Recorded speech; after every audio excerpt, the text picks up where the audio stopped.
You are what you eat, so you have to take care of yourself from the inside and outside. In this recipe, I'm going to be showing you a very easy and simple kombucha recipe, which is going to take a little bit of your time, but trust the process. Luckily for you guys, I've already pre-made some kombucha ready to show you in a few. You'll need some green tea leaves, black tea leaves, sugar, and the key ingredient, which is SCOBY. As you can see, my kombucha is very fizzy because you'll notice some bubbling on top. And also we have two big SCOBYs on the inside. I don't know if you can see, but we have a square one and a round one and a square one. Actually, there are three. You're probably wondering what is a SCOBY, which is the key ingredient, as I've said. And it is a symbiotic culture of good bacteria and yeast. It's rubbery in texture, and I'm going to be showing you in a few. Before you handle your SCOBY, make sure to wash your hands so that you don't transfer any bad bacteria or germs on the SCOBY, because it's going to form molds once you are fermenting your kombucha.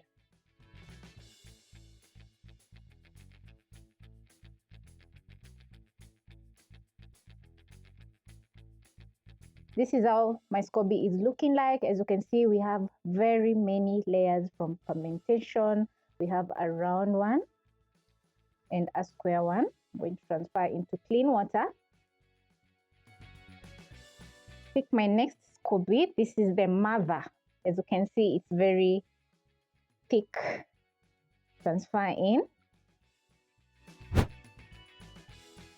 And once done, you're going to be washing your SCOBY several times under running water so that you can make sure it's clean for the next fermentation.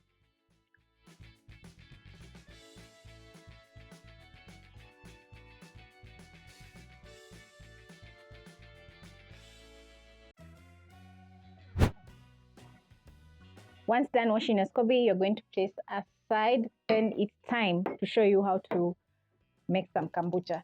So I'm going to be placing a pot over high flame. I have sugar, my tea leaves, and water. So I'm going to add in 4 cups of water. Kombucha is basically fermented tea, whereby you use green tea leaves or black tea leaves. I usually prefer using green tea because it's more healthy and it has a very nice taste. I have 2 jars of ready kombucha. This is 1 and 2 because I enjoy kombucha a lot.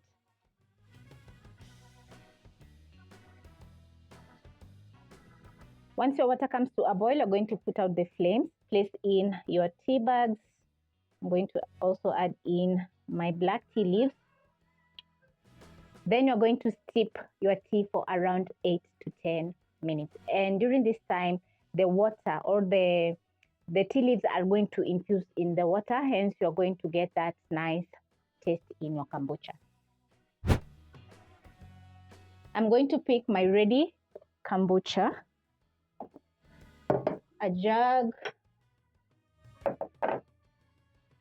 and a fine sieve. Then I'm going to transfer in my kombucha in the jug.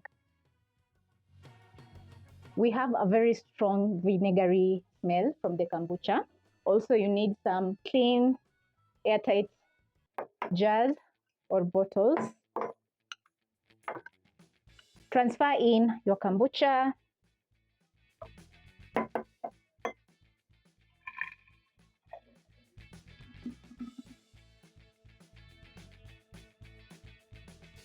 As you can see, the kombucha is very fizzy from natural carbonation. I'm going to filter out some more kombucha and transfer into the jug.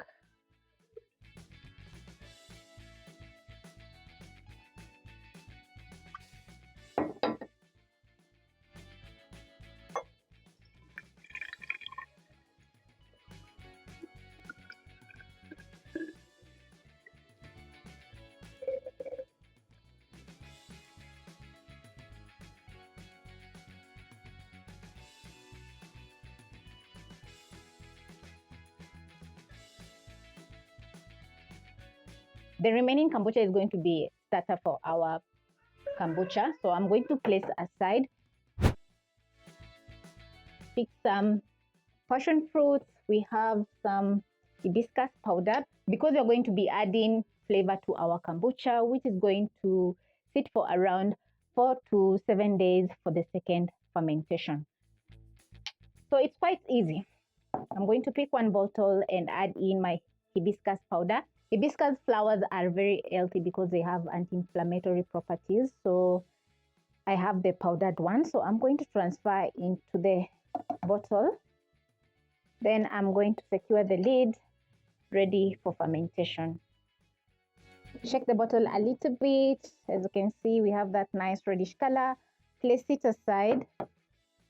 Then in the next bottle, you're going to be adding in some fresh passion fruit pulp.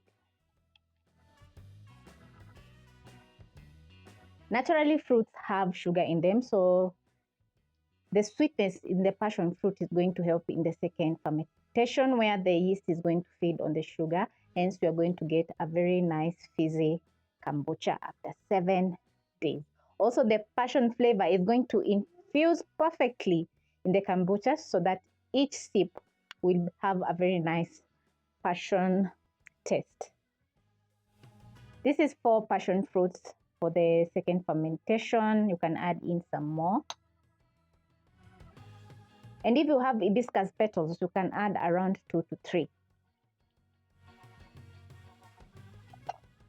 Cover the next bottle and I'm ready to ferment. So I'm going to place aside. Now, it's been around 8 minutes. So you're going to remove the tea bags.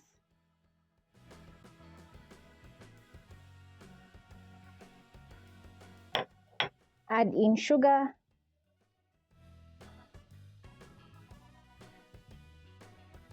Use a whisk or a spoon, stir in the sugar until it's fully dissolved into the tea.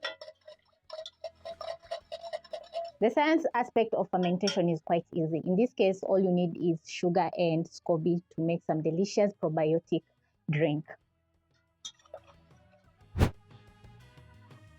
Once the sugar is dissolved, it's time to transfer your tea into a clean jar. So you're going to use a sieve and sieve out the loose black tea leaves.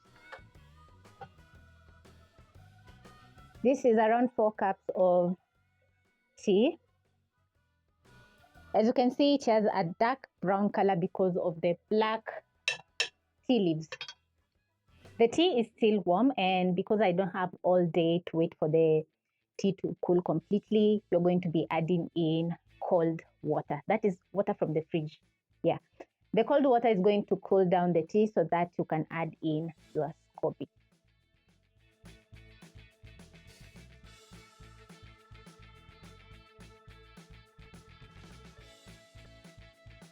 You have to leave out a little bit of space because we're going to be adding in our starter. This is the kombucha from before. So now I'm going to add in around 1.5 cups. The rest of the kombucha, I'm going to be keeping in a clean jar because I have a lot of SCOBYs. Just like that. Pick my SCOBY. Then I'm going to transfer into the jar.